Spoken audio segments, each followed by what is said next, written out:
Hello and welcome to another episode of Beer Man's No Bull Beer Reviews. Today I have a beer from a new brewing company that I don't believe I've done a review for yet. This is from Destihl Brewery, and they are out of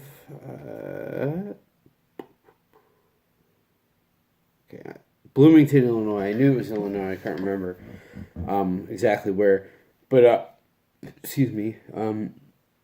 This is part of their Oak Foeder series. It's called Clarice Gran Cru.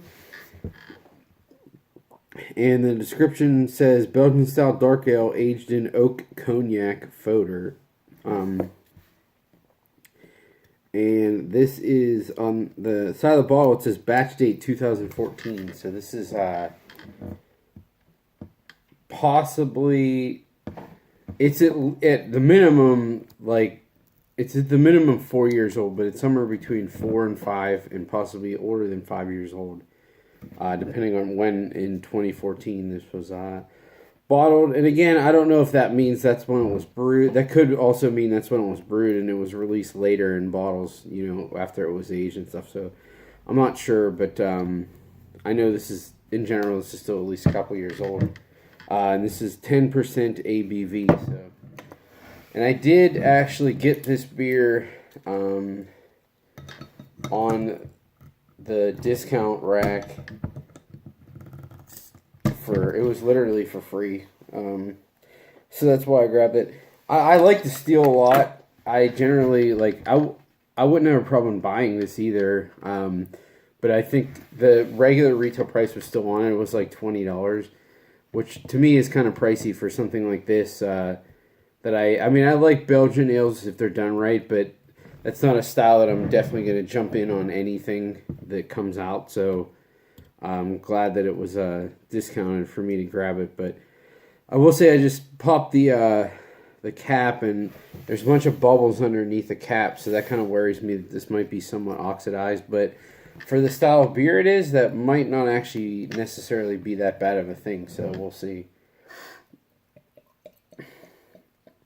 And I will say, just in general, I cannot even remember the last time I had a Belgian strong ale. It's just been a really long time. I mean, not a lot of American breweries are really, at least not not the smaller breweries. The ones who make them as part of a lineup, as part of a yearly lineup or something, of course, but. A lot of the small breweries that are just doing a bunch of one-off stuff, most of them aren't making anything like this. So I'm actually kind of excited because, like I said, I haven't had anything like this in a while. Especially since it's in a cognac foeder, that intrigues me a little bit more. That'll add a little complexity to it. As you can see, it pours a really dark red, like a garnet color with a small off-white head.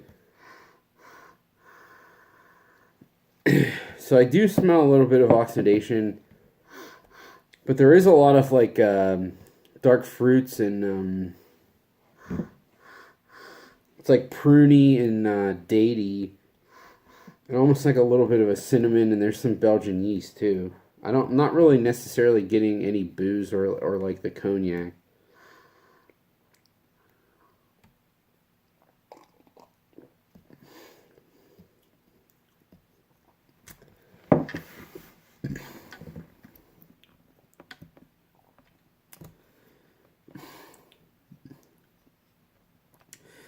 So it is pretty dark fruit forward. There's a lot of like I said in the aroma, prunes, some dates and figs. I'm not really getting any barrel character unless it's just contributing some booze. I'm not getting any oak or anything like that. I would say it has moderate sweetness, but it's appropriate for the style at best, and I wouldn't want it to be sweeter than this. That's the one thing that I sometimes don't like about this style, is because it's too sweet, and this is not too sweet. But it's not like it's super dry or bitter or anything like that either. I think it's held in check pretty nicely. And the alcohol is literally like non-existent. Maybe it's, if this is 5 years old, that's why. The only thing that would lead me to believe that it is as strong as it is just because of how viscous the body is. I mean, you can feel in the mouth with the residual sweetness and just the heft of the beer that it's a big beer. But honestly, it kind of tastes like a pretty standard, like, Belgian style Gran Cru. It might be a little bit on the sweet side, like I said before, but it's not like overly sweet where I don't want to drink it. I'm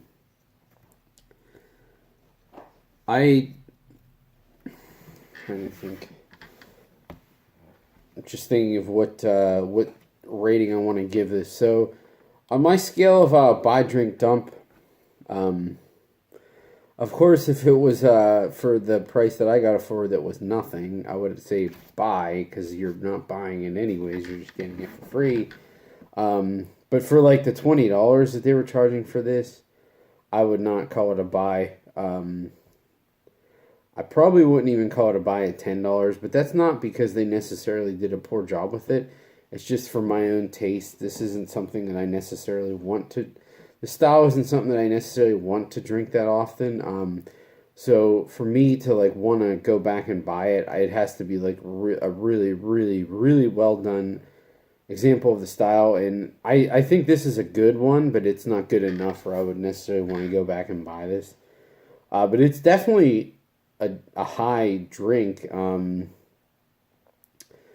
I think they did a good job with it. You know, if I was trying to make this style of beer as a home brewer, and this is what the end result was, I would be very happy with it. I would think that I did a very good job with it. But just for me, it's not necessarily my favorite style. And if I ever wanted to drink something like this in any random occasion, there are better versions of this that aren't any more expensive. So that's the only reason I'm gonna give this one a drink and not a buy. But I'll gladly finish this bottle. There's nothing wrong with it. It actually goes down very, the sweetness is not that it is that overwhelming, but the sweetness actually makes it harder to drink than the alcohol does, because the booze is, like I said, seriously almost non-existent. The sweetness is what would keep me from drinking it very fast. So, yeah, I think that's all I got in this one. Please like, comment, subscribe. Let me know what you think, and I look forward to doing the next one. Thanks.